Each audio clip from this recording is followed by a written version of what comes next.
अभी आ गया ठीक है। हाँ फिर तब तो मैं इसको देखेंगे वहाँ पे पहनेंगे, जैसे पुलिस चौकी से आके बैरियर से आगे निकले वो हेलमेट उतार देंगे। ये मानसिकता कहाँ से आई? ये किसी एक जगह की पर्टिकुलर बात नहीं करो कि टिहरी, चंबा या उत्तराखंड, ये मैं समझता हूँ कि हिंदुस्तान की है।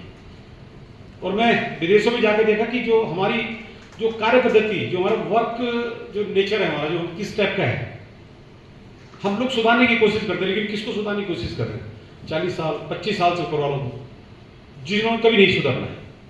हम आप अगर इतने अपना आप सुधर जाए, मैं समझता हूँ कि लोग नहीं सुधरेंगे, लेकिन हम अपनी गारंटी ले लें कि हमको क्या क्या करना चाहिए।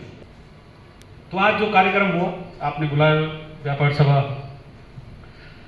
अध्यक्ष जी का भी धन्यवाद और विभाग का भी बहुत बहुत धन्यवाद। और इस चंबा नगर में तो ये है कि तीसरे दिन पानी आता है, ये सबको पता है।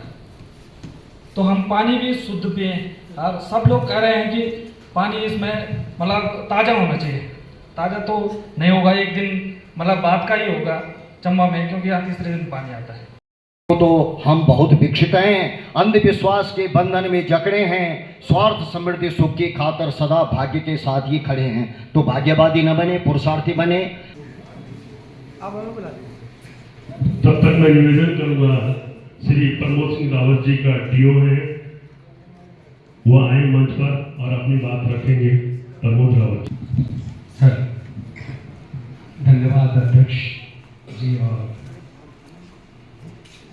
आप सबका हार्दिक अभिनंदन। खाद्य संरक्षण औषधि प्रशासन, ये अपने आप में बड़ी अनूठी पहल है कि माननीय मुख्यमंत्री जी ने परिकल्पना की है विगत अनुभवों से कि हम चार धाम के संरक्षक बने रहें, पूजक बने रहें, और जो आस्थावान यहाँ आ रहे हैं उनकी सुख सुविधाओं का ध्यान रखते हुए अपनी जो प्रकृति है, जो अपनी थाती है, उसको भी हम संरक्षित रखें। इस मंशा के साथ इस वर्ष की चार धाम यात्रा का जो नाम दिया गया है वो रखा गया है हरित चार धाम यात्रा। इतना सुंदर और स्वाभाविक और नैसर्गिक जो संदेश है वो जाना चाहिए हमारी ओर से, क्योंकि देवभूमि कहलाने का हकदार हम इसीलिए हैं कि हमारे पास प्रकृति का अकूत संपदा है। हम शायद अपने व्यापारिक या व्यवसायिक हितों के साथ साथ जो आने वाले पर्यटक हैं उनकी गतिविधियों के साथ हम अपनी प्रकृति का कहीं ना कहीं विनाश कर रहे हैं। हम अपनी सर्वोच्चता जो बरकरार रखनी चाहिए, शायद उसमें क्षरण कर रहे हैं, उसकी हानि कर रहे हैं। अभी चारधाम यात्रा की एक बैठक हुई जिसमें पता चला है 12.5 लाख ऑनलाइन रजिस्ट्रेशन हो चुके हैं यात्रियों के, और ऑफलाइन भी लगभग इतने होंगे।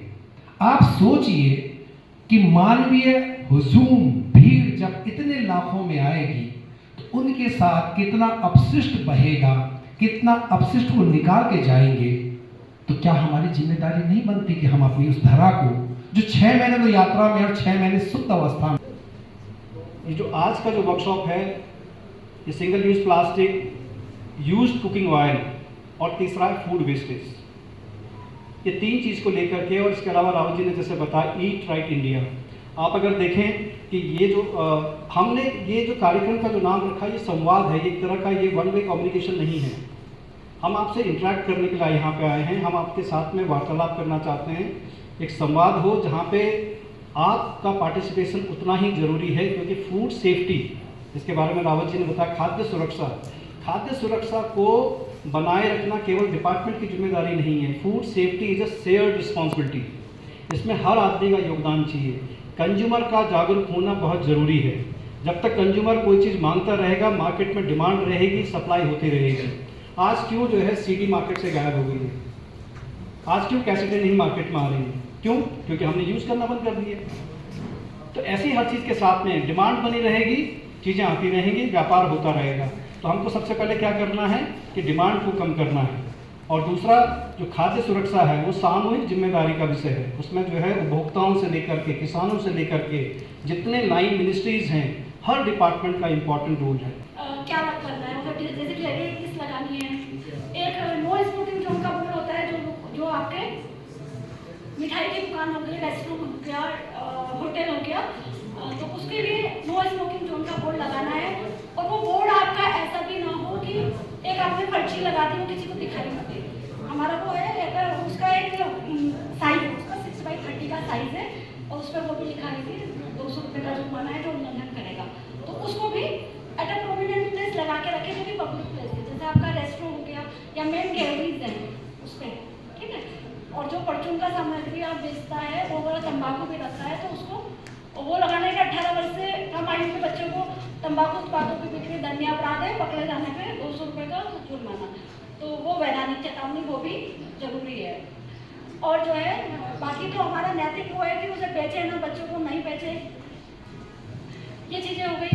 एक दूसरा जो होटल ढाबा रेस्टोरेंट वाले हैं या जो बना रहे हैं, उनको अपना साल में एक बार मेडिकल सर्टिफिकेट भी कराना है।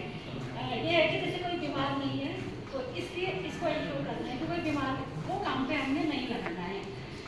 एक आपका जैसे अधिकतर क्या रहेगा कि जैसे एक फ्रिज में ही आपने नॉन वेज भी रखा है, वेज भी रखा है ना, तो जो नॉन वेज नहीं खा रहा है आप उसको भी वो खिला रहे हो या उसका फ्लेवर खिला रहे हो, है ना, तो वो नहीं करना है। नॉन वेज जो भी रखेगा तो उसके लिए अलग फ्रिज रखना है, वेज का फ्रिज आपका अलग होना है।